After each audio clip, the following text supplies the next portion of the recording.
Welcome to Always Listening. We're your hosts. I'm Joel. And I'm Jay. What we talking about, brother? Did you watch the Raw reunion? Oh, I did. And it all makes sense when we get to the end of the show. That's a tease. You're a regular WWE watcher, aren't you? Still, like do you get the network still? Yes. So I guess we'll skip to the end real quick. We'll give away a little bit of the end. I was a wrestling fan when I was a kid. I sort of fell out of it around the college age years. I ran into a couple of guys when I first started at ESPN that were into WWE. I started watching a little bit, but didn't really watch that much. Fell out of it again when some of those guys left the company. Didn't really, sort of checked in, but didn't really pay much attention to it. And then my son was born, and all of a sudden he got into wrestling, and now it's become a father-son thing. Perfect. So I was way into it as a kid. My grandfather got me into it, before I was born, effectively, and he and I would go to live events locally, and then I was right at the prime age for the Monday Night Wars. So when wrestling was at its peak, I was its primary target as well, and in the South too. So like the right demographic in all the ways. But I sort of faded out by the end of high school. College I didn't follow for a long time. While I was getting partying and getting my education and then getting married and young adulthood and everything. But yeah, when my kids, for some reason I got nostalgic about the time that my kids were at the age where I started watching wrestling. I was like, I wonder if they could get into it. And so we did the network for a little while. I haven't been doing it for about a year and a half now, I guess, just because I found myself, I didn't watch any of the new stuff, so I didn't keep up with the network. But they advertise, they've still got my email address, right? So they ping me all the time telling me what's coming. They're like, hey, you should restart your subscription to watch this other thing. And the other day I got one that said, Raw reunion Monday night. And in the picture was The Undertaker, Stone Cold, and I think Hogan were like three of the primary figures that were in the front. And I don't remember seeing The Undertaker now in the show itself when I watched He wasn't on the event. I didn't think he showed up, yeah. But Stone Cold was there, and so was Hogan, which was pretty cool. It'd been a while since Hogan had anything to do publicly with the WWE, since his last little scandal. It was kind of nice seeing him welcomed back into the fold. Though, that's all ahead of the fact that the Hemsworth is about to play him on Netflix, so they're like, we gotta get in with him, brother, before he becomes a national icon again. Anyway, the Raw reunion was very cool. It's nice to revisit nostalgia like that. We've got a wrestling relevant podcast to discuss for you in our currently listening at the end of today's show. That's one of the reasons why that came up. Jay, we've got news to talk about first, though. Of course we do. This is my new favorite thing now, because there's lots of watches. Everything is a watch. I'm an NFL fan. There's 6 holdouts right now. We're on holdout watch. We're watching to see when they're going to report to training camp. Will they report to training camp? When are they going to get their contract? We're now on Apple Podcast category watch. It's day 7 as of the recording of this particular podcast. There are no categories currently in Apple Podcasting. It's crazy. It's crazy, Joel. It's anarchy. Oh my God, what are we going to do? There's no categories. Of course, I don't listen in the Apple Podcasts app. I use the Apple Podcasts app on occasion to check my client's stuff, to check my own stuff. But, Jay, here's maybe this is shame on me. I hadn't even noticed. I had not even noticed that this thing was going on. I had heard that there was a kerfuffle when they flipped the switch the other day and said these new categories are ready, that they weren't ready in the app.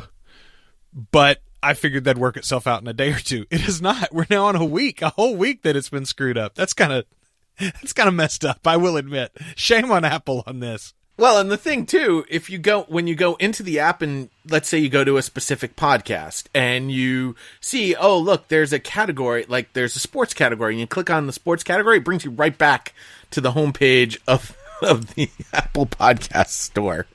So it won't even bring you to a category page if there is a category listed for that particular podcast. It's a little odd. It's a little weird. Nick Quah made a note of it in the Hot Pod, saying that it's pretty darn strange that an unquestionably fundamental pillar of the podcast ecosystem is just gone. It's not there. And he sort of likens it to, imagine if all the massive electronic billboards in Times Square temporarily displayed an OS update progress bar instead of a big ad. Now that would be cool. I would love to see that in Times Square someday. A bunch of the signs that are down and there's just a progression bar. Loading. That happens sometimes at my local. That happens sometimes at my local McDonald's. Now that they've got all of the TV screens for the menus, every now and again their computer will crash, and it'll just be a bunch of blank, Windows 98 screens, effectively. I was at a Popeyes, and they're like, "I'm sorry, you can't look at the menu. The menu is incorrect currently. It's showing the wrong prices." I was like, "Well, that's a you problem. That's not a. I want the price that you're displaying on your display." Like, yeah, we can't do that. So I did not have this in our list of topics, but just as a alternative here to show you that, because the end note here from HotPod was that this whole thing seems weirdly fragile and cobbled together. This podcasting space that seems at times to be pretty big business. Marco Arment, with the Overcast app, you and I mentioned him before we started recording here today. I didn't mention this update when it came out because he's updating the thing all the time now. But he made a couple of big announcements. First of all, that his actual iOS 13 updates and his Catalina app, his Mac OS version of Overcast, are not going to be there on day one. He's way into the summer now, and he's looking at the work that he's still got to do to fix the app just for iOS 13, just to make his current app good on the devices that it's already working on and use the newest features. He's got a lot of work left to do. So he's going to do that first and then move to adapting it for some of the new stuff, i.e. making it a Mac OS app, which he says is going to happen probably even before the end of the year, it's likely. But not day one is the point. The other thing, though, that happened on that same day, he made the announcement that there was sort of a mid-year upgrade or update, and what this update was going to bring was a bunch of stuff, but the biggest thing that it was going to bring was a removal of his Twitter recommendation tie-in. So he had formally made it where you could sign into Twitter, you could connect your Overcast account to your Twitter account, and then people that you followed on Twitter would recommend a show occasionally using the Overcast app, and those would populate into your recommendations, and vice versa. The things that you recommended would be recommended to people that followed you on Twitter and used the Overcast app. So you and I, for instance, might have been able to use this feature, Jay, because we follow each other on Twitter, and we both occasionally use the Overcast app. He said in practice, it was an incredibly small number of his users that had ever actually connected to Twitter. So the vast majority of his users weren't getting any personalized recommendations at all. He also found that the recommendations weren't that great because the people you follow on Twitter don't necessarily have anything to do with the kinds of podcasts that you listen to. You and I, for instance, you're going to be very heavy sports focused. I'm going to be very heavy politics focused, and those two are not going to cross over very often.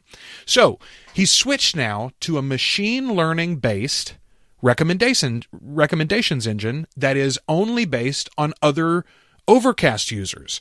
Just like the Apple Podcasts app, when it says other people that listen to this show like or subscribe to, he effectively does that now. So when you hit the plus button in the Overcast app to get a new show, you go to his directory. That little directory window pops up, and the top section is suggestions for you. So here's an example of my suggestions. These are shows that I'm not currently subscribed to, but that are subscribed to by people who are subscribed to shows that I am subscribed to, if that makes sense. That's a complicated thing. But he says it works really well. And if you look at these shows, it makes a lot of sense. The top one is Under the Radar, which is a tech-focused show that features a couple of the hosts from other shows that I listen to already, one of them being Marco Arment.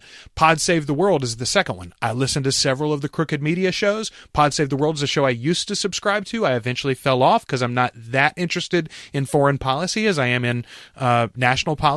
So I'd sort of dropped that one off. Wonderful, from Rachel and Griffin McElroy. That's a McElroy family show. It's one of the few that I don't listen to, but it's one of the ones that I keep thinking about. Hey, I bet I would like that one. I like Rachel. The few times that I've heard her. I love Griffin. He's maybe my favorite McElroy brother.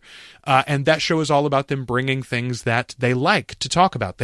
It's not like a Every week we talk about the same TV show or movies or whatever. We talk about something different. I bring you something I like. You bring me something you like. It's a cool idea. Crooked Minis from Crooked Media, Top 4 from Relay.fm, Hysteria from Crooked Media, The Empty Bowl from Justin McElroy, again, another McElroy show, several from MaximumFun.org, several from Crooked Media, a couple from the 5x5 network, which again, I've got shows that are on that network. I listen to some of those hosts. So all the way down, like, literally 20 or 30 shows here they're suggesting to me, and every single one of them is either something that I have once upon a time subscribed to, I've listened to a couple of episodes of, or I've thought to myself, hey, I ought to look that up and try that sometime. So I know that these suggestions are good. This is an example of a third-party vendor, a third-party app developer picking up some of the slack. So yeah, Apple Podcasts screwed up their categories this summer. Well, this summer Overcast came in and said, let me help you find your next favorite podcast. And I've got a way better way to do that than I've ever allowed in the past. Just like his clip sharing feature that quickly got copied by several other app developers, I'm hoping lots of other people go, hey, we've got all this data too. We can make our own recommendations engines as well and not have to worry about what Apple does. Move further away from mimicking and mirroring the Apple Podcasts directory at all. I think it's great for them to use Apple Podcasts as the first line of defense for like submission, right? Which is effectively what they're doing now. They're saying Apple will block copyright material. Apple will block test shows. Apple will block things that are offensive or things that are illegal, et cetera, et cetera. And so we don't have to worry about all of that stuff. That's great. But after that, you should stop worrying about what Apple does with their directory. Yeah, I mean, Apple's had that recommendation engine since its inception, at least for as long as I can remember. So, I mean, it's there. I just don't know how many people use it. And of course, if you have a larger show, you gotta go through 300 episodes before you even get to the people. Also, people who have listened to this podcast have also listened to this one. So there are some things that are inherently with the Apple Podcast app specifically. But, I mean, for me, I'm still old school. I'm still listening on an iPod. I'm still downloading it on iTunes. I'm not really even technically using the Apple Podcast app. I'm using iTunes. I'm still downloading on iTunes. I'm still, moving it over to my iPod.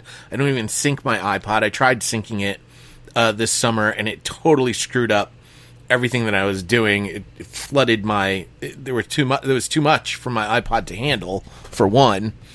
I don't know. It's just everyone's got their own little quirks, their own little things that they like, and you love the Overcast app and it works for you, and I think everybody needs to find what app is going to work best for them. We know that still overall the majority of people that are listening to podcasts are listening via Apple in some manner or form, whether it's on the Apple Podcast app, whether it's from whatever. I mean, everything ultimately goes through the Apple Podcast app, but we know that Apple is still the king for the present time. We'll see how that continues on. Well, this is an example of how they could screw that up, Jay. I mean, like, honestly, if they get through the summer and the categories still don't work at all in their app, right? It's people definitely are gonna start. It's some a discovery normal problem. people.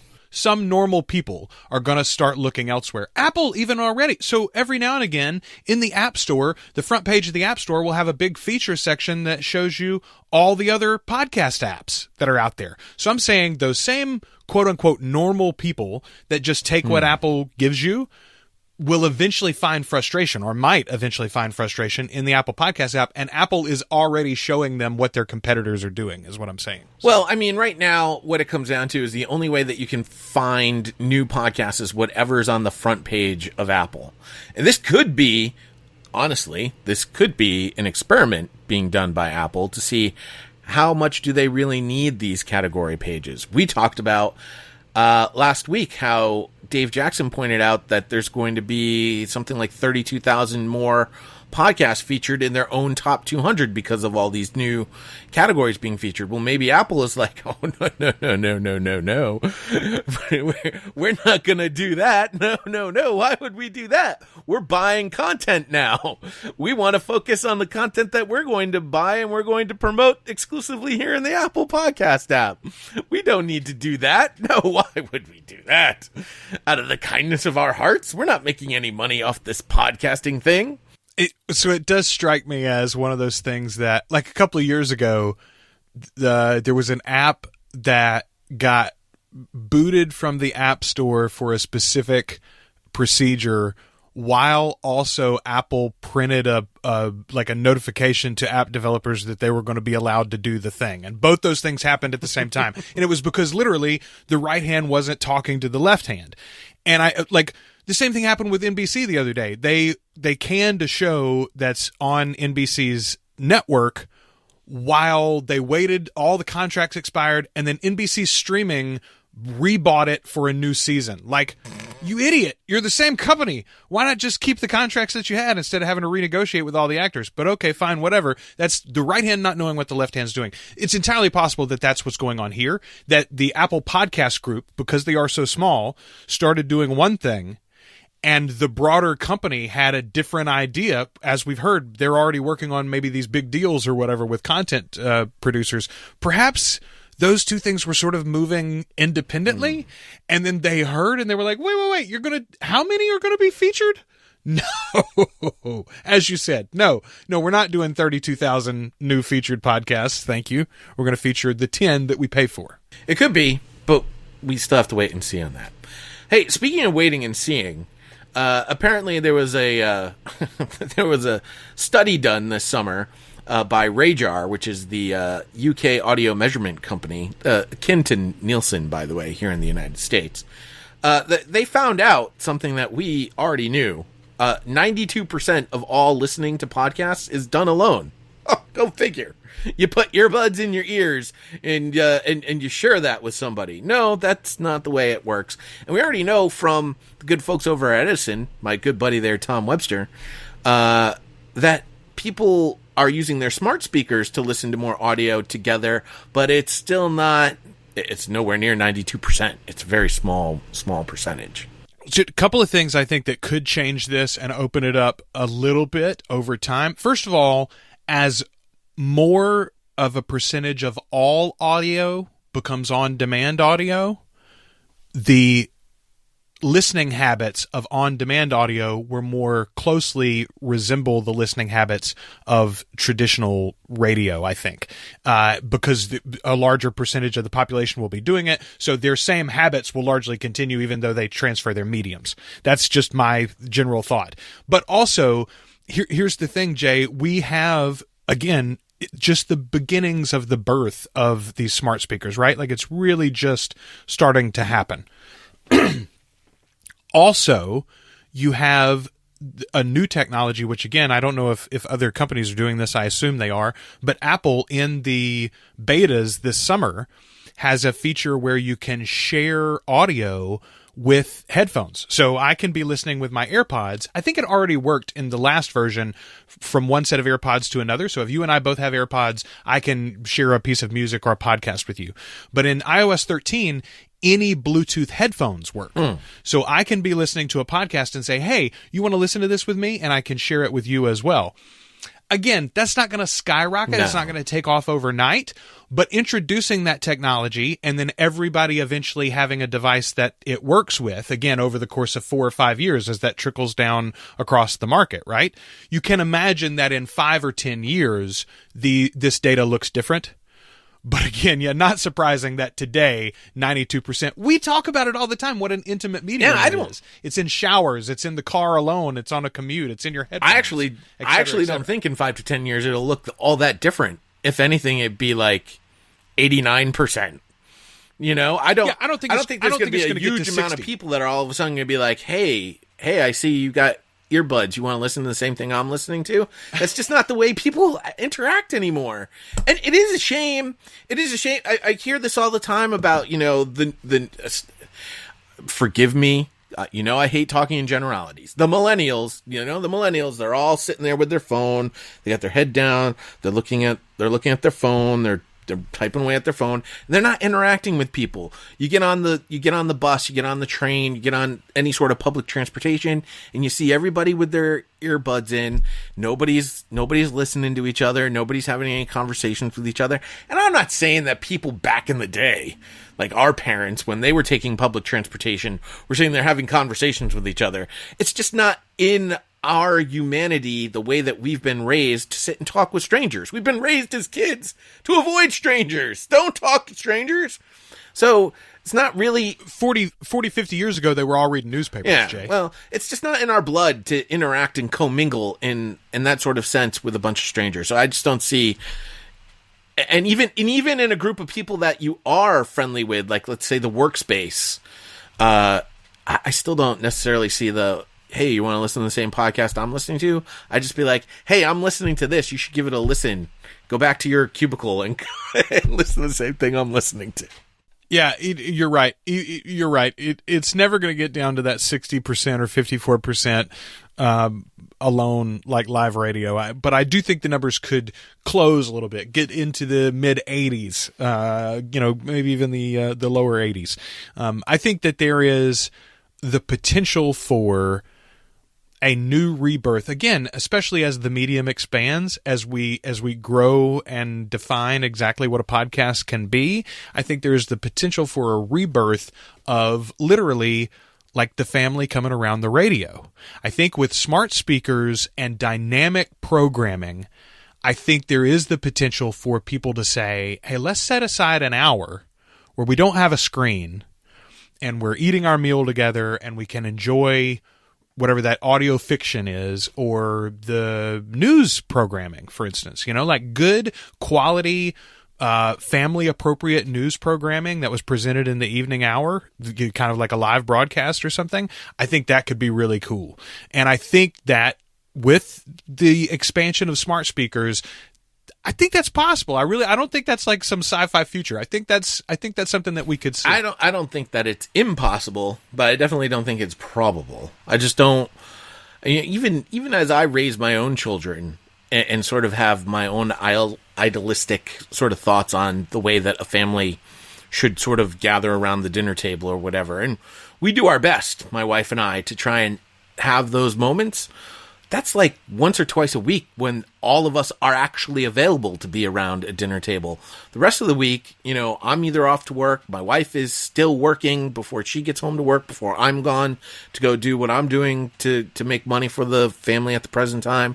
The kids got football, one kid's got whatever else art class that she's doing, so we're always going in many different directions, and just that idealistic idea of what we grew up with, learning from like the 50s and the 60s of the nuclear family sitting around the table having dinner together. I don't know. It's a lovely thought, and I think it's definitely something that is missing in our society. I just don't know if even I can sit here and say it's something that I can help bring to the future, because I don't even know if I can implement it in my own family. Fair enough. Interesting stuff, though. And again, I did not know that there was a British equivalent to Nielsen, not a perfect equivalent, because I believe the Nielsen Corporation, don't they have a UK branch as well, or a European branch? I'm sure they do. But I've heard of RAJAR before. They are an audio measurement company, to be even more specific, but they've been around for a long time, definitely involved in communications, and you would wonder, why does there even need to be a UK audio measurement company when everything is publicly owned anyway? And that's a good question. And one to ask someone more knowledgeable in foreign broadcasting. Speaking of Nielsen, though, they had a little announcement of their own. The Nielsen Podcast Listener Buying Power Service is coming and will be much too expensive for you and I to purchase, Jay. Well, we talked about the twice yearly subscription report that integrates Nielsen Scarborough consumer behavior data with detailed insights on podcast listening. Yeah, you're right. We had mentioned this before, but it's official. It's coming soon. Well, and that sentence that you just said was a little bit more clear about what exactly it is than what we previously had before that. And there's an article here that's in our show notes from MediaVillage.com, and it goes into a little bit more detail and talks to some of the players that are involved with this particular service and will be utilizing this particular service. And it comes down to essentially these ad buyers are starting to ask more and more questions about who is listening. And it's not just how many are listening, it's who specifically is listening to these podcasts. And whether it's fair or not, we talk about the differences between radio and podcasting and television, and the way that radio and television measure their audiences and find out about their audiences seems to be a lot different than what podcasting is being forced to sort of undergo. To me, it's always been, we know without a shadow of a doubt this particular file was downloaded, period. Radio doesn't know without a particular doubt that that radio program was listened to, period. They make an assumption based on the details that are laid out in a diary or by a sound wave that was picked up by a monitor that a person is carrying for a certain amount of time. But the detailed analytics that podcasting right now is trying to give to these advertisers is nothing that radio and TV has ever had to do before.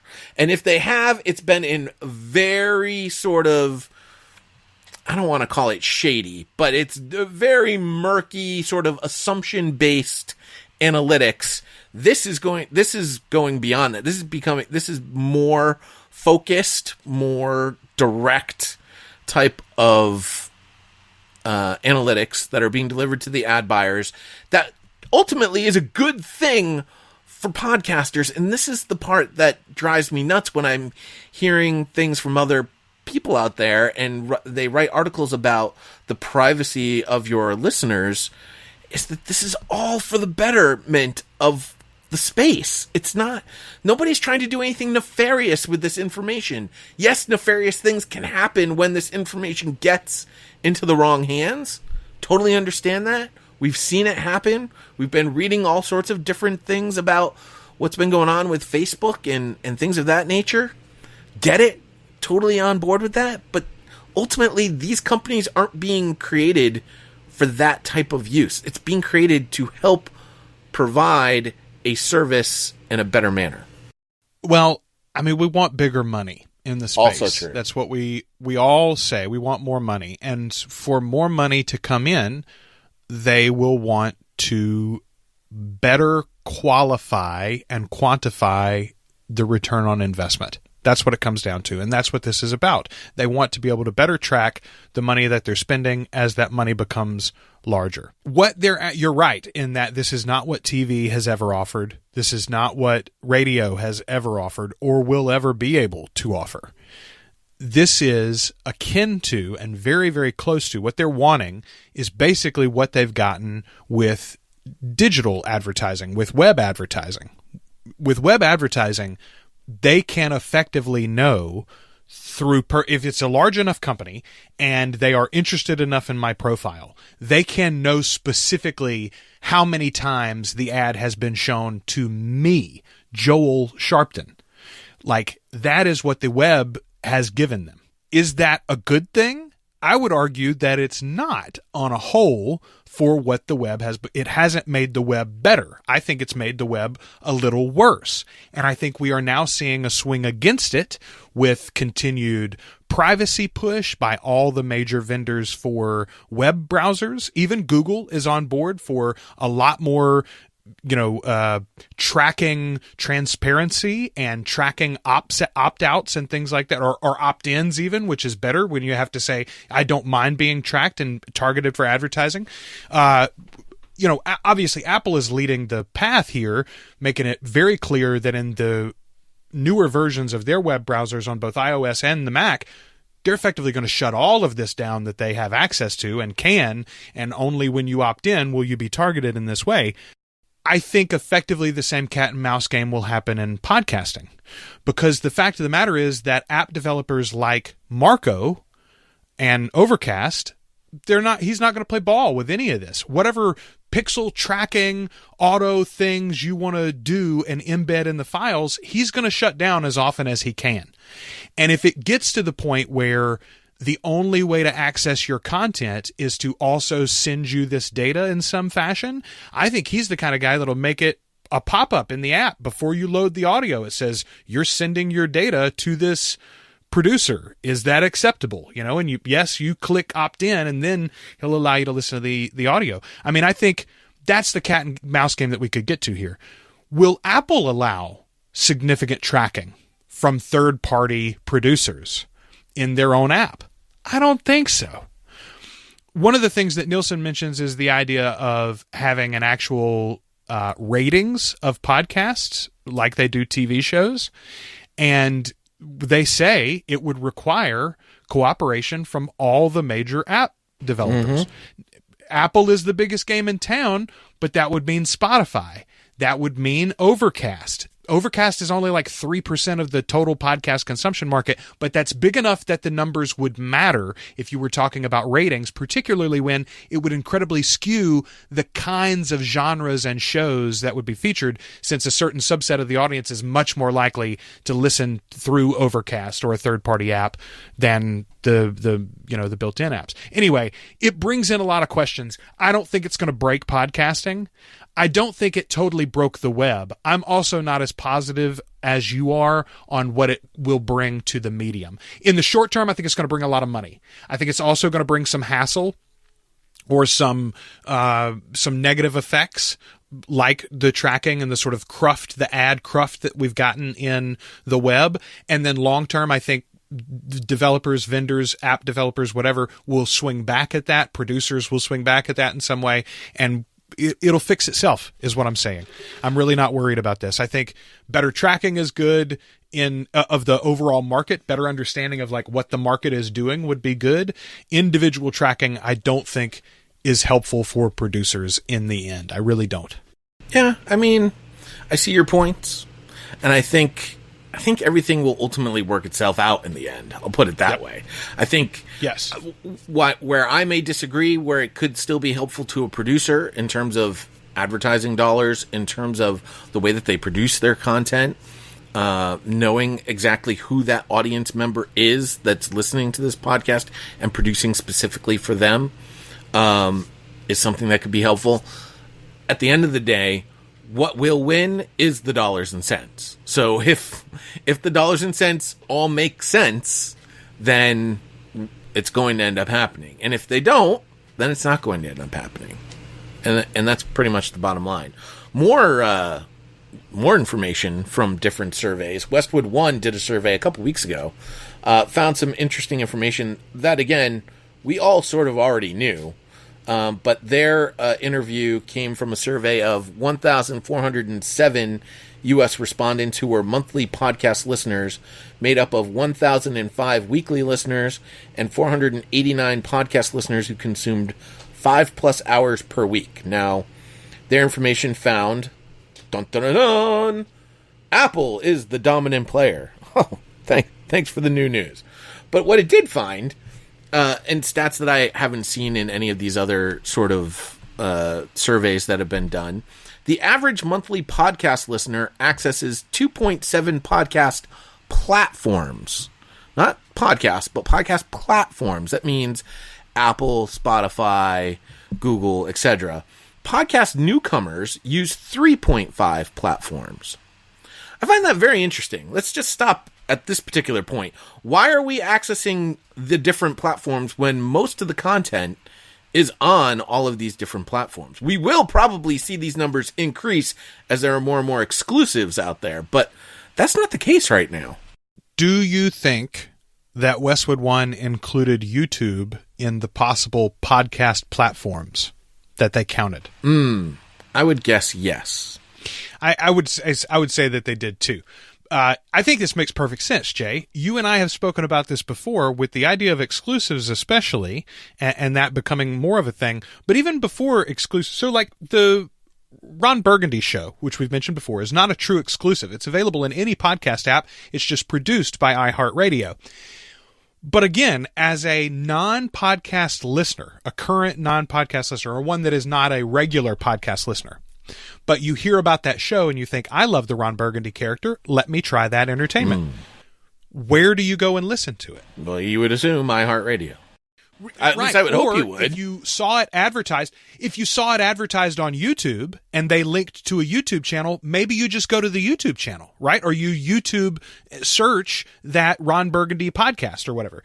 And so likewise, if you've never heard of a podcast or you've never listened to one in depth, but you know Joe Rogan from his MMA experience, for instance, and you see on a YouTube video a link to a Joe Rogan podcast clip, you probably just start partaking in the Joe Rogan experience right there on YouTube, right? And that becomes where you listen to the Joe Rogan show. Even if you then say to a friend, hey, I've started listening to the Joe Rogan podcast. I really like it. And they're like, you should listen to the ESPN Daily Show or the ESPN Fantasy Focus football podcast or whatever. Where do they go for that, Jay? They open up their phone and they go to their ESPN app. Right. And they go, ESPN Fantasy Focus. Oh, look, it's right there in my ESPN app. Now they're using two different podcast platforms, neither one of which is a traditional podcast app. That's how this happens. Okay. Yep. And it makes sense that it closes and becomes less varied with the more that you listen. The more you become a podcast listener, the more you understand the medium and know, wait, I can get these all to come to me. Right.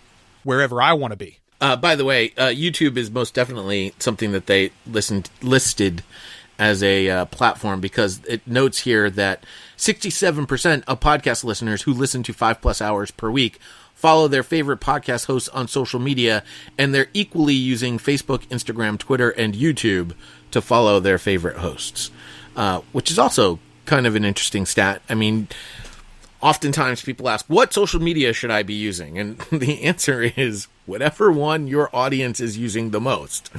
And quite frankly, it appears that everybody's using them all pretty equally. That said, from Edison Research, you can get a better idea of the type of people that are using the different types of social media platform. For one, Facebook is older. So the older aged listener is most likely going to find you or use Facebook to interact with you. Instagram is younger, way younger, like millennial, teenager younger. So that's that gives you a quick idea of how to do that. And YouTube is probably for everybody. There needs to be more research done into the relationship between YouTube and podcasting, because I hear mixed stories about YouTube and podcasting, both good and bad.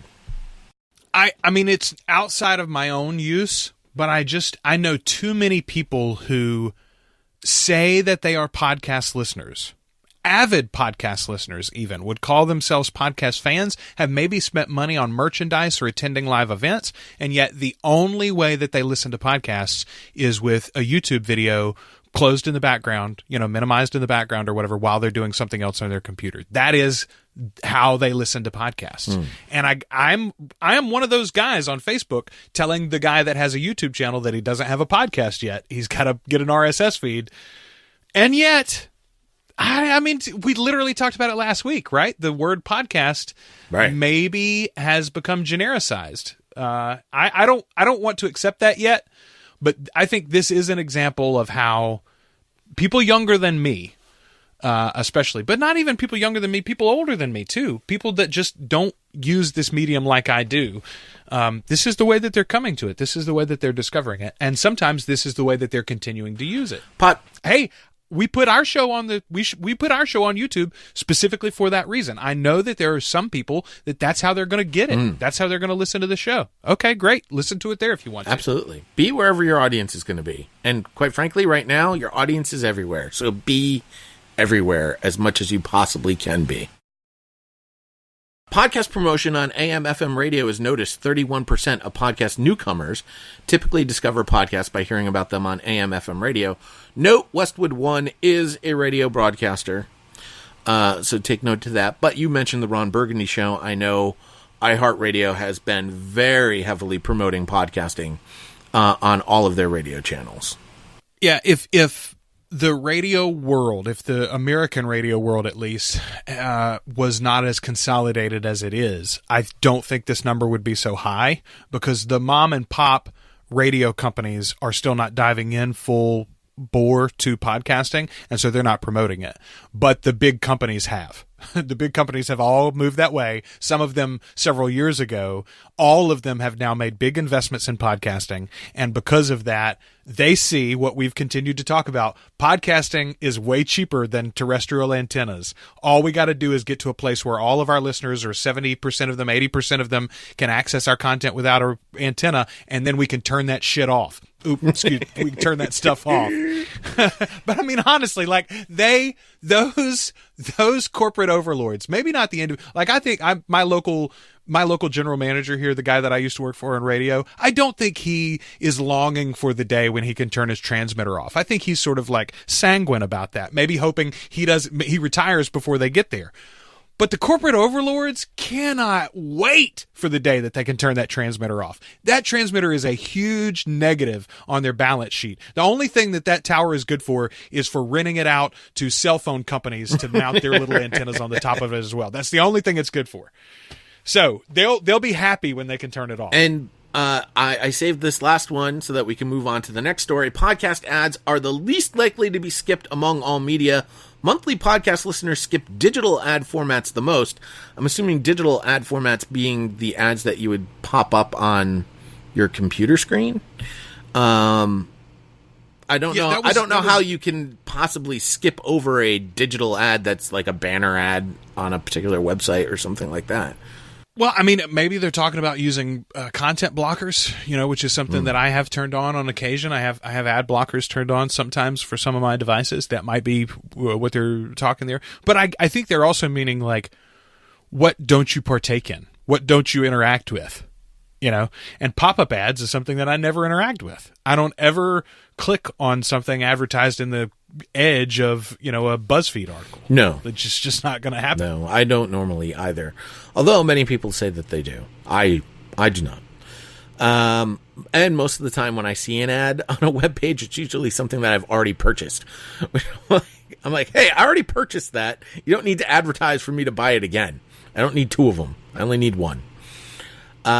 So I told you that story to tell you this one. HotPod contributor, co-writer, I don't know how you want to, what her exact title is over there at HotPod, but Caroline Crampton, who's joined forces with Nick Quad on the HotPod newsletter, wrote a little article about it's not bad to like the ads. And she was talking about this in response to the Tim Ferriss experiment, where he stopped putting ads on his show and then said, oh, we got to put ads back on the show. Several podcasters I've spoken to, I'm quoting from her article, to offer ad-free versions of their shows, said that they've been contacted by paying listeners frustrated that they were now missing out on the discount codes and promotions offered to free listeners in the sponsor reads. One host said that they'd gone as far as to start posting all of their sponsor promotions in their supporters-only Facebook group so that the paying listeners could still benefit from the deals. Talk about unintended consequences. Like, all of a sudden, well, I don't like the ads, but I would like the free stuff I can get from listening to the ad. That's the point of the ad. Like, oh boy. Talk about your oh man, that's just a mess. But in any case, I can tell you that from my own experience, I've run into issues though where some of the ad buyers will not accept or not give you credit for purchase on their site if it came from a third-party site other than your own. And sometimes it's in the fine details of the contract. So you do have to be careful of that. And I do wonder if that'll be yet another unintended consequence of providing your listeners the codes to get the free stuff that you're advertising on a show that they're not listening to anyway. They don't even listen to the ad. They just want the free stuff. My favorite line from this, though, Jay, is Caroline's talking to some of her friends, podcast listening friends, and they said that they would rather support a show by listening to a few sponsor reads than make a direct payment, pointing out that if you listen to lots of podcasts, it's just not practical to support more than 2 or 3 directly.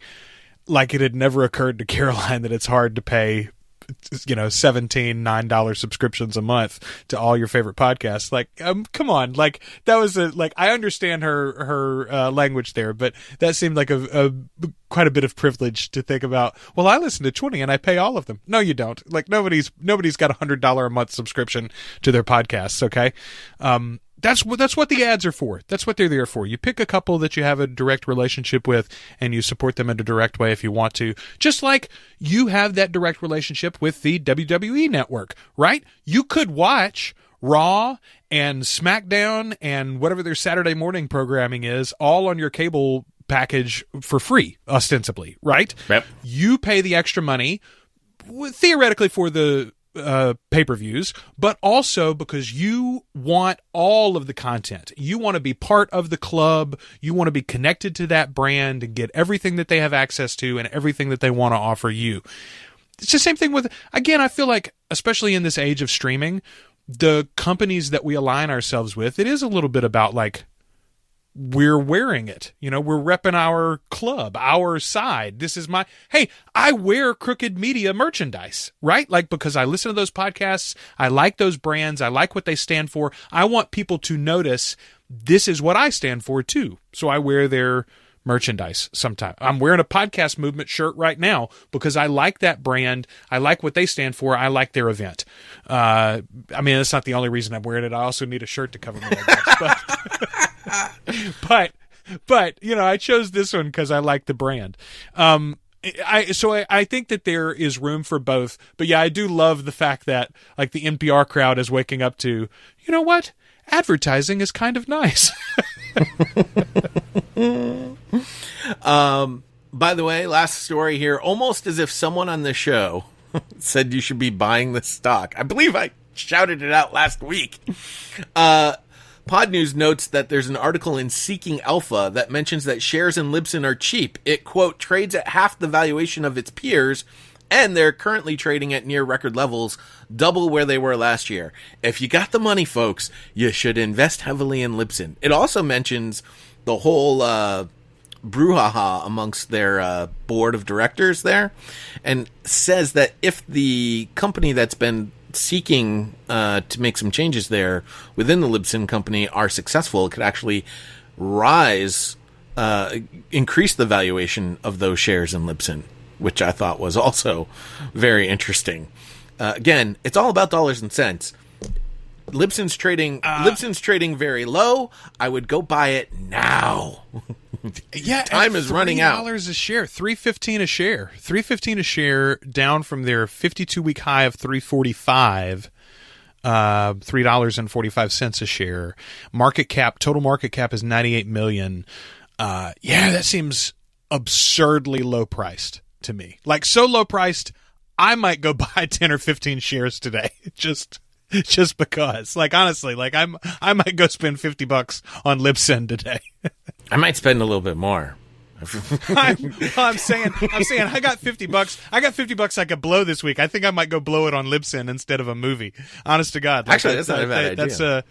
That's kind of a crazy. If it's only $3 a share, that's about as much as I get tipped for delivering food. I'll take my tips and start investing in Libsyn. $3.15 a share is absurd. With you, as you mentioned, we've talked about that group that wants to kind of ratchet up and be more aggressive in their ad incorporation and some of their offerings, I think, to producers directly. Even if that group, which I don't think at this point that they're going to take over. As we said, they don't have to take over to change the direction of the company.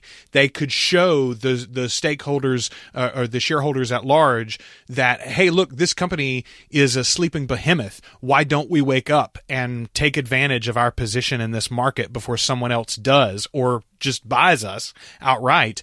Why don't we take advantage of some of this value that's sitting out there waiting to be held? I think that could happen again, and they could become become more aggressive even if they don't have an actual change of leadership. It could just be maybe that they hadn't seen exactly which way the wind was blowing until somebody kind of forced them to look.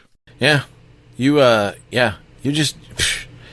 I gotta figure out how to invest in the stock. I'm going to buy some Lipson stock. I'm gonna go get the Acorns app, or the there's another one that lets you do like small trades or whatever at basically no or low cost transaction fees. I can't remember which one. Josh Shirley plays small time stock market stuff with one of these apps. I'll go ask him, my former co-host. By the way, it's a long investment. It's not going to be a quick turnaround investment. It's a long investment. That's the thing. This is a hold for a couple of years, but we've talked about how this money that's coming in from Spotify and others is ballooning the valuations of all of these hosting companies. The only one that you can easily go buy a piece of is Libsyn. Because they're the only one that's publicly traded. Everybody else is privately owned, so go buy it. Become a Green Bay Packers owner today. Exactly. Jay, let's get to our currently listing and wrap up this episode. You hinted at it on the way in. We were talking about wrestling. You have a wrestling podcast that you're checking out this week. What you talking about, Mean Gene? Yes. Talk is Jericho is the podcast I'm going to recommend here. Remember that time, speaking of podcast movement, remember that time, Joel, I was up on stage. Chris Jericho was there, and he was hosting the award ceremony, and Best Sports Podcast came up, and I went up to him and I asked him for an autograph while I accepted the award for Best Sports Podcast, which he was also nominated in, and thought he was going to win hands down easily. Oh no, so sorry. The Fantasy Focus podcast from ESPN, once again victorious at the podcast awards. It was great. It was great. Yeah, he threatened to body slam me. It was phenomenal. That was super awesome, especially as a wrestling fan. I talked about sort of my background with wrestling.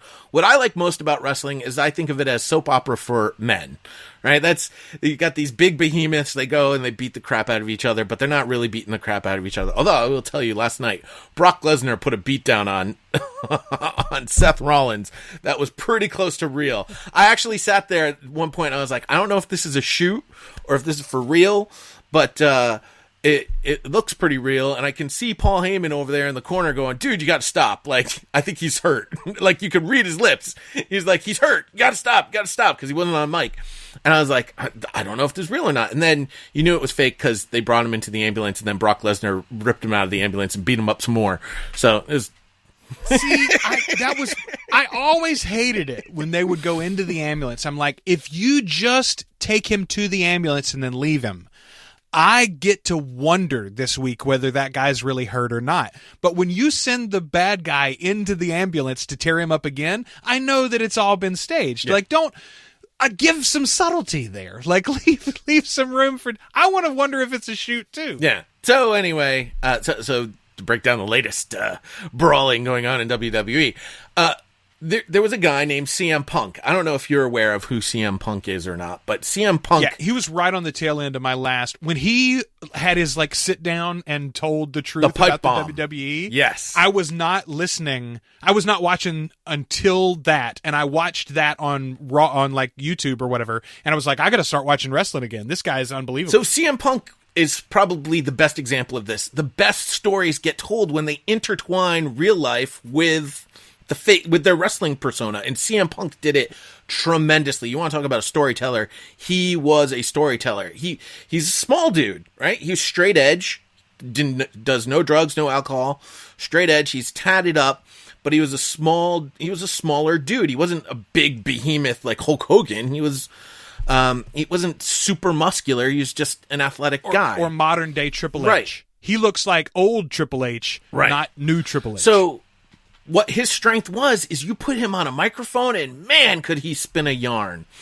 And there's another guy who's sort of in the same mold. He wasn't necessarily a big dude, but he was a brawler. He was the kind of guy, if you met, if you're at the bar and there's a bar fight, you wanted him behind you because he was gonna go berserk. He was a berserker. His name in WWE was Dean Ambrose. His name, I don't know if it's his real name or if it's another wrestling name, but his name that he goes by now is Johnny Moxley. And there's a new group Joel, much like WCW back in the day, that is started from former WWE guys and some indie wrestling promoter guys called AEW. Actually, I believe the Jacksonville Jaguars owner has a piece of AEW. And so the only reason I know about these guys is there's a recent Chris Jericho article that I saw. They've apparently pitched him. I don't know if he's signed yet or not, but he was talking about what he effectively asked of Khan, the Jacksonville Jaguars owner, to like. Khan was like, "Hey, we want to talk to you," and he's like, "You don't talk to me. You don't talk to me. You want to talk to me? Here's what you do.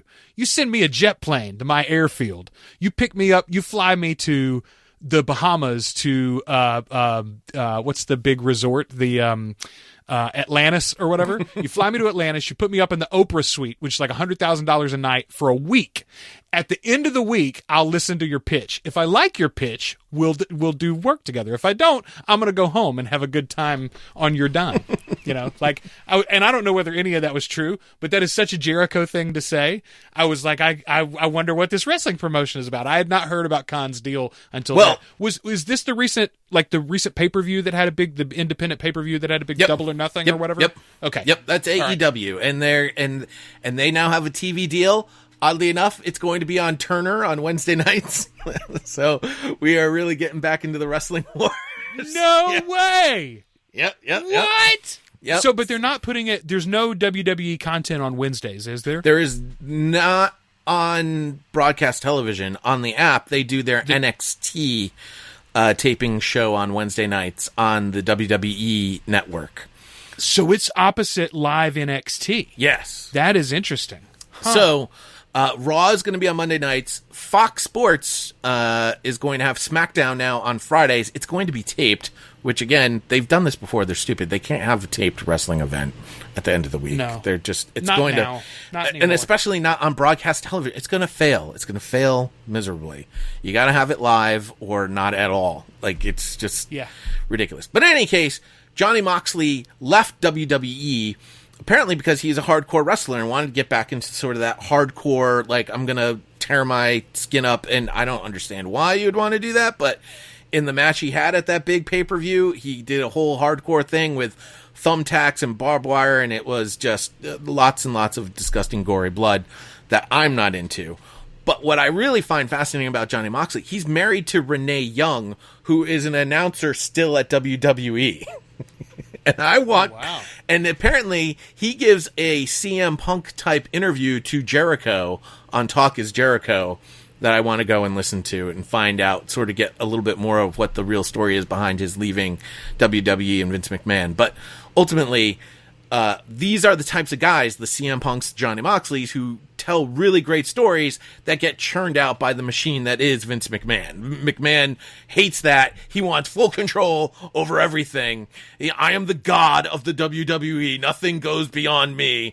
So says Vince McMahon. So it's such an interesting thing. This is, and I'm so glad you brought this week. I had not been thinking about this at all. I'm definitely going to go listen to that interview now, because that will be a really interesting one to hear, how he walks the line, or whether he walks the line trying to protect his wife's job at all, maybe, while also telling his own story. But, of course, the little bit that I've seen as I began to research some of this, Jay, after I heard about the Jericho headline, was that, many of the online folks believe the sort of conspiracy theory that this is all a front and, in fact, bankrolled by McMahon himself. That they got stagnant, that he knows that the Monday Night Wars was the hottest thing ever going, and so he's got to build his own competition to sort of spur his own creative talents on. I don't think that's, and I think your argument, what we know about Vince McMahon is that he wants ultimate control, complete control, and he wants to have an iron fist about everything. It's really interesting to me to see what will come of the company, what will happen of the company as he ages and declines. Well, it's happening. Or eventually passes. So what's going on in WWE now is that Triple H is actually Vince McMahon's son-in-law. He married Stephanie McMahon, who's obviously the daughter of Vince McMahon, and it's a family-owned business, WWE. As huge as the WWE is, it's actually a family-owned business. And Triple H is actually the one that's mostly responsible for NXT, and NXT is really exciting. It's really hype. It was born out of the training grounds for WWE. The wrestlers would go to Fort Lauderdale and they would learn the ropes, so to speak, of how to wrestle. And they formed another division, which they called NXT, and this is sort of what they do. They wrestle at Full Sail University down there in Orlando, and they have tapings on Wednesday nights. And again, it's all about storytelling. And what NXT is these new guys. And some of them aren't even new. Some of these guys are from the indies. They've been wrestling for years. They're looking for their shot at WWE, and they come in through NXT. But again, it's all about teaching these young, up-and-coming wrestlers the ropes about wrestling, and it's phenomenal stuff. It's way better than the product that they put out on Raw and on SmackDown, which is, of course, the two biggest brands for the WWE. And what happens is Triple H will take over for a little while, and he'll get the ball rolling, and then he'll stumble, and the ratings will start to fall.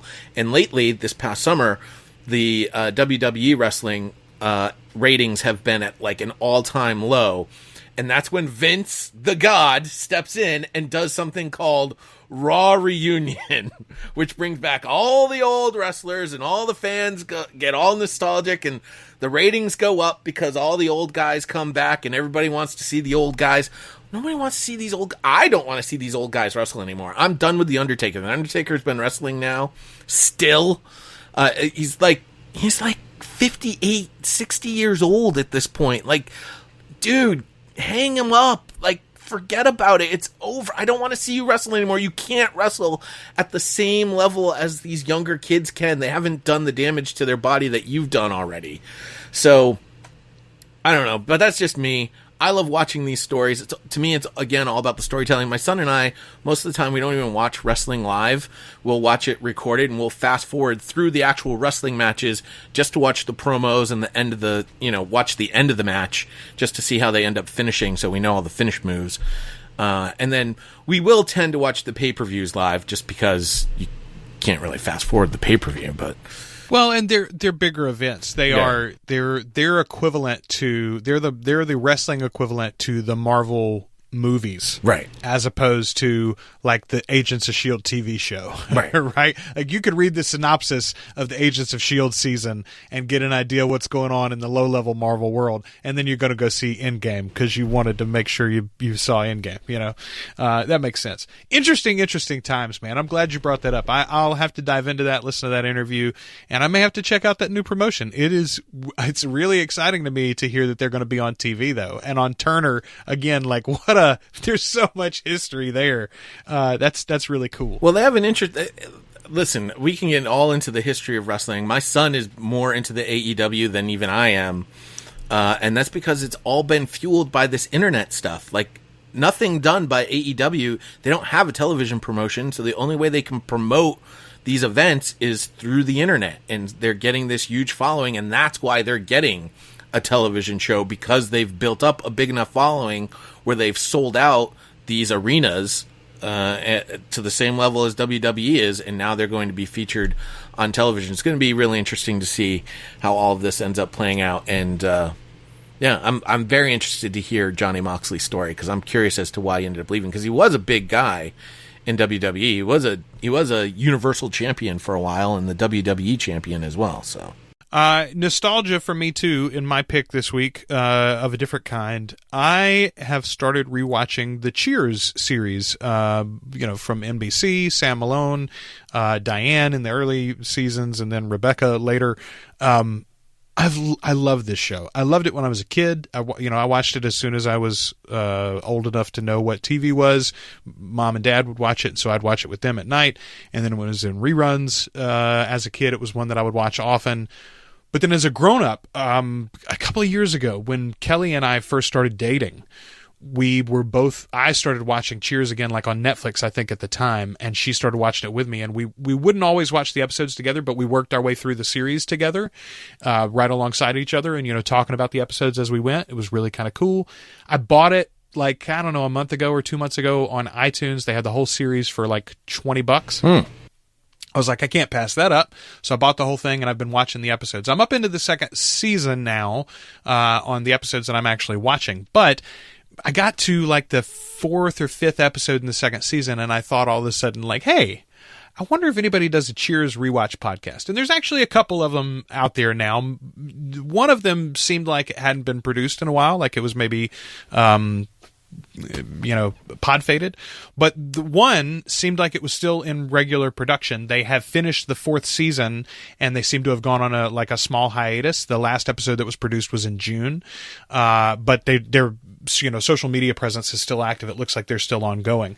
It's called Cheers Weekly, and I've got a link to it in the show notes, and they put out a new episode every week. I have literally just started, and I've listened to 2 episodes so far, so I can't tell you a whole lot about where they go with the series. They have implied that they're going to try to copy the West Wing Weekly podcast and get some members of the cast eventually on, and creative members of the creative team potentially to come on to the show, but they do talk about the surrounding environment of pop culture and America at the time that the episode was released. They talk about some of the specifics of the episode, and then the broader cultural ramifications, as well as like little behind the scenes things that they have found as well. I've really enjoyed it so far. As much as I love this series, I think this is going to be maybe even better for me than the West Wing Weekly.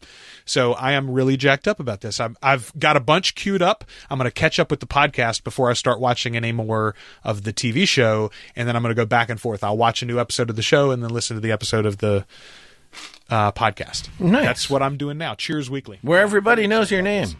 Season 2. Don't get me started. Season 2 is Coach still on season 2, or was Coach only on season 1? No, Coach. I think Coach goes 3 seasons before he passes. The actor passes. I'm not positive when Woody comes in. I can't remember the specifics. But also in season 2, we still don't have Frasier is still not on, and Lilith has still not arrived.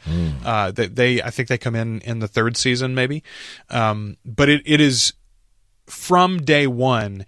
It was a great sitcom, and even today, it really holds up. The other interesting thing to me, Jay, there are a ton of like cultural, political things that come up in the first and the beginning of the second season that are still pretty relevant, and the characters actually come off pretty positively. So for instance, there are a couple of storylines in the first season about gay characters, where the initial reaction of all your primary characters is like, oh my gosh, that guy's gay, or that girl's gay, or whatever. But then eventually they're like, no, it's everybody's fine to be just how they are, and we need to respect everybody, and they're still my friend, and there's nothing wrong with that, and everybody is who they are, et cetera, et cetera. So like they're very modern sort of morals, even in those episodes where they're dealing with it on a very early 80s basis. Like the guy comes into the bar all distraught because his daughter or his son is marrying a guy or wants to be with a guy.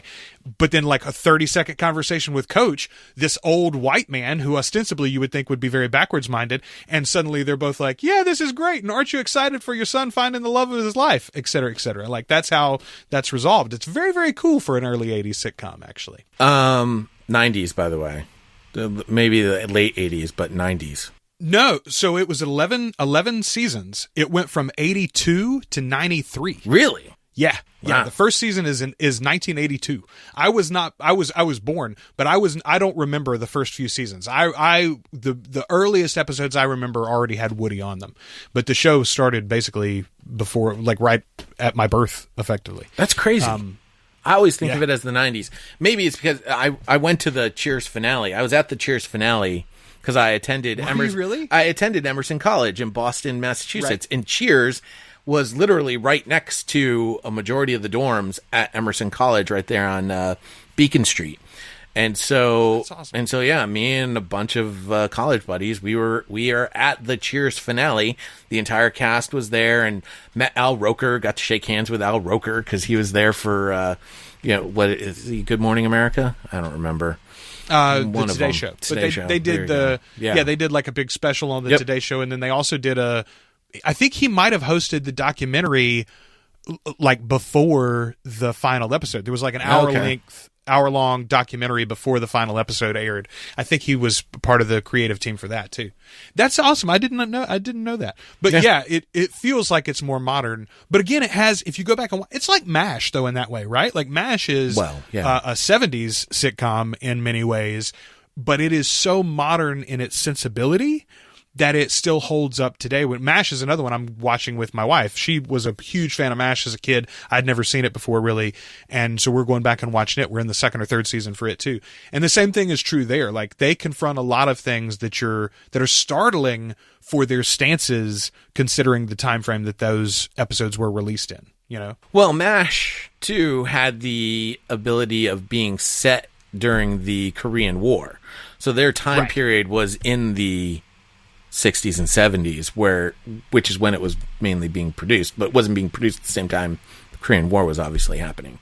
Right. It was like 15 years after the events, so they were sort of they were looking nostalgically, and so therefore a little removed. Yeah, you're right. But still, and obviously forward thinking. And obviously at that time, Vietnam was still huge in society. Right. I think about that all the time. I think about how when I was a kid growing up, like Vietnam was everything, and now here I am with children. My children don't know anything about Vietnam. They know literally nothing about it. It did it for me. That when the It movie came out, the first one, volume 1 of the It films, someone made the point that, you know, those books were about effectively like 30-year cycles, and the book was set in the 80s. The first section was set in the 50s. Now, the 80s are as far away from us as the 50s were to you and me as children. So like that puts the time frame on it, and again, it stretches all these things out. Take it back to the wrestling for a minute, Jay.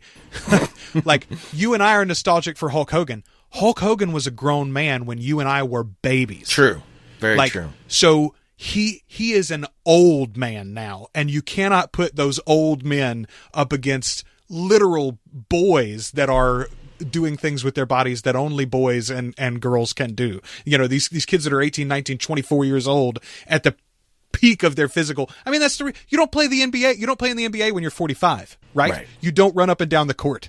You just don't do it. Ric Flair is still chopping. Well, there you go. Jay. Well, he's got to stop. Well, Ric Flair is still not really still chopping.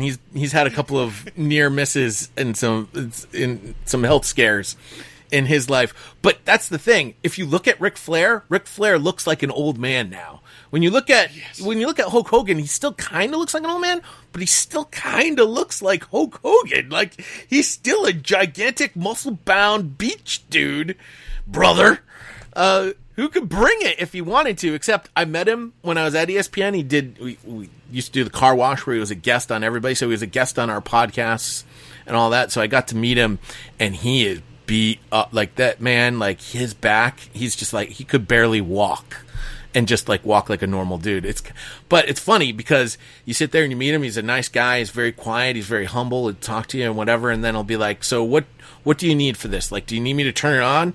And we're like, yeah, just do whatever you feel comfortable with. And then we start the introduction, and he immediately, what you talking about, Mean Gene? He like turns on that energy. Like, it's like a flip of a switch. So the one more, again, we could do a whole podcast about Raw, but the Raw reunion, the thing that I noticed was Mankind. He comes out and does his little spot, Mick Foley. He looks like Ric Flair because he doesn't put on the persona. He doesn't put on the heavy makeup. He doesn't put on the wig or keep growing his hair out and bleaching it blonde. He doesn't do 6 hours in the gym every day like Hogan still does. He looks like an old man who has literally had his body ravaged by the things that he's done to himself, and others have done to him. He's thrown himself off a 20-foot cage. Like what was he thinking? Every time I look at him now, I think about that cauliflower ear, you know, and the thumbtacks through the nose, the tooth through the nose. Et cetera, et cetera. Like, oh my God, that poor dude, that poor man, his family. Like, well, I say that they're all cashing checks, right? They're all cashing checks. Everybody's happy. Anyway, Jay, that was a lot more than just podcasting this week. Lots of wrestling, brother. A lot of good info for you, no matter what side of this business that you're interested in. And the other thing is, I want to tell you that very soon we're going to have our Patreon ready. Is that right? We mentioned Patreon support and ad-free opportunities earlier in this story. We are still working on that, but it is coming. We'll have it launched in the next little bit, and we'll let you have those links as soon as they are available. Jay, where can people find you in case they need your expertise on a project? At The Real Podvader on Twitter, Facebook.com/Podvader page on Facebook, and nextfanup@gmail.com. Best way to email me. You can find me at The Rogues Life on Twitter or anywhere else, propodcastingservices.com. That's my website. All my links are there. Until next week, we've been your hosts. I'm Joel. I'm Jay. Cup of coffee! Miss Elizabeth, yeah! Oh, yeah. Always listening. We are always listening. Yeah, I know I ain't seen it all, but I've seen enough.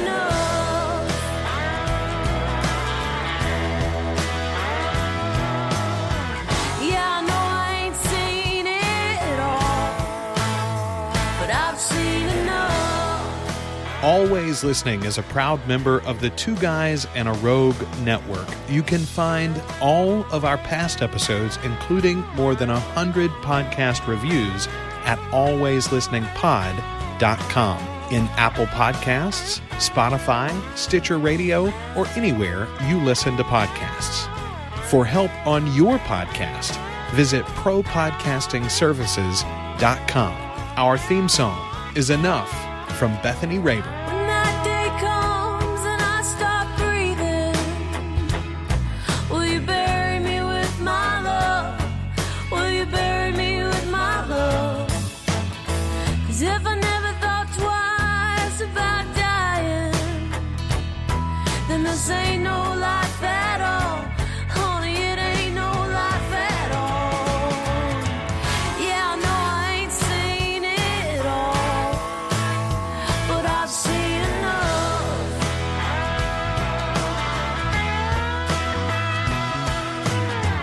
Yeah, I know I ain't seen it all, but I've seen enough.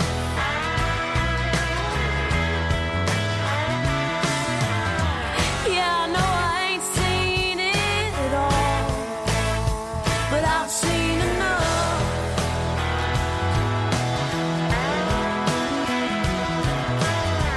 Yeah, I know I ain't seen it all, but I've had enough.